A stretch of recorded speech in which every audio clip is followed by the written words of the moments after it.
Bonjour tout le monde, c'est Maxhammer. Aujourd'hui on se retrouve pour une nouvelle vidéo de mon avis sur ça. Dans cette vidéo je vais parler du dépassement de Squeezie par Thibaut InShape et du dépassement de T-Series par MrBeast. Déjà pour commencer, comment ça va? Moi en tout cas ça va nickel, je suis trop content de retourner, ça faisait 3 semaines que j'ai pas tourné de vidéo. Pour ceux qui ne savaient pas, j'étais absent parce que je devais faire le brevet blanc et aussi l'oral. Donc là aujourd'hui l'oral c'est terminé, je croise les doigts pour avoir une bonne note. Donc on va pouvoir tout de suite commencer le premier sujet, le dépassement de Squeezie par Thibaut InShape. Récemment, je pense que vous savez, vous avez dû le voir partout passer, que ce soit sur YouTube, TikTok, où vous voulez. Squeezie s'est fait dépasser et il est plus le premier youtubeur de France. Donc comme vous voyez, si on regarde le nombre d'abonnés, Squeezie, il est ici, il a 18 900 000.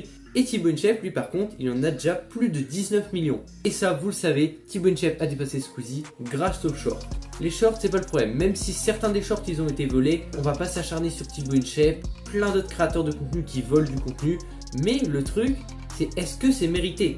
Personnellement, je pense que Squeezie mériterait plus d'être premier, mais que Thibaut InShape le mérite quand même. Selon moi, Thibaut InShape, il le mérite aussi parce que il prend le temps de faire des vidéos longues en français, même si ça marche pas autant comparé aux shorts. Et aussi ça marche pas comparé au Squeeze, qui lui fait des 4-5 millions de vues par vidéo sûr et certain. Mais Thibaut InShape, grâce à lui, il y a plein de jeunes qui sont mis au sport, il apprend beaucoup de choses. Squeezie par contre lui il divertit un maximum les gens. Honnêtement c'est un peu égalité parce que Squeezie d'un côté il est divertissement et Thibaut InShape on va dire il est plus lucratif si je peux dire ça comme ça. Même si moi perso je suis un peu plus team Squeezie, je ne critique pas du tout Thibaut InShape. Thibaut InShape le mérite tout autant selon moi. Vous n'hésitez pas à me dire votre avis en commentaire. Vous êtes team Squeezie ou team Thibaut InShape? Selon vous qui devrait être le premier youtubeur français? Et quand je dis premier youtubeur français, on compte pas David Guetta et DJ Snake, ni Céline Depp, parce que j'ai vu des gens qui disent que Céline Depp est une youtubeuse française, mais pas du tout, elle est belge. Et je peux même vous mettre une image de Social Blade juste ici. C'est une youtubeuse belge et pas du tout française. Si on regarde le top français qui est ici, on voit bien que c'est Thibaut InShape, Squeezie, etc., etc. Et pour DJ Snake et David Guetta, je tiens juste à préciser, si on regarde dans leur bio, normalement aux deux, que ce soit ici ou là, ils sont américains maintenant, ils ont la nationalité américaine, donc ils sont plus comptés dans le top français. Voilà, donc c'était juste pour remettre un peu les choses au clair. Et maintenant, on va attaquer au deuxième sujet de la vidéo. Bien évidemment, T-Series versus MrBeast.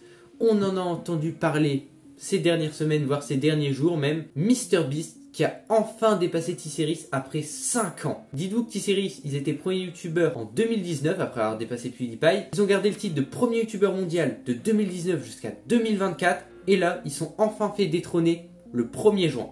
Donc je peux même vous mettre un petit extrait du dépassement juste là.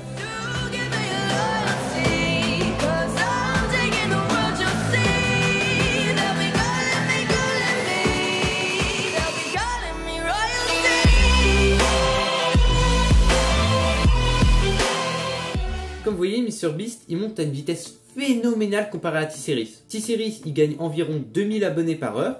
Par contre, MrBeast, il gagnait plus de 100 000 abonnés par heure. Vous vous rendez compte? Ça fait à peu près 2 400 000 abonnés en un jour. Vous vous rendez compte de comment c'est énorme? T-Series, c'est 2000 par heure. MrBeast, c'était 50 fois plus, vous vous rendez compte? Selon moi, la place de MrBeast en tant que numéro 1, elle est entièrement méritée. Mais entièrement. MrBeast avec le contenu de folie qu'il nous fait, regardez juste sa page de chaîne. De l'autre côté, on a T-Series. Je dis pas qu'ils n'ont pas mérité la place de numéro 1, au contraire, ils sont là depuis très longtemps sur YouTube. Mais honnêtement, c'est juste un label de musique et de films et séries indiens. Autant laisser la vraie place à un YouTuber et pas juste à une entreprise indienne.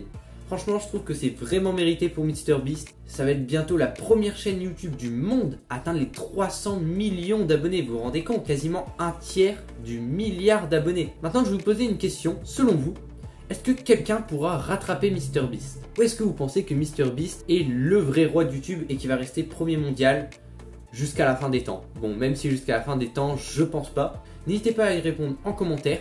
En tout cas, j'espère que vous aimez cette vidéo. J'espère qu'il va y avoir un maximum de retours positifs sur cette vidéo et sur les autres pour mon retour. En tout cas, je tiens à vous rappeler, n'hésitez pas à liker, commenter, vous abonner, surtout vous abonner parce qu'on rush les 3500 abonnés avant le mois de juillet. Ça serait incroyable qu'on y arrive. Sur ce, c'est Maxhammer qui donne son avis sur les grandes guerres de YouTube. Bye tout le monde!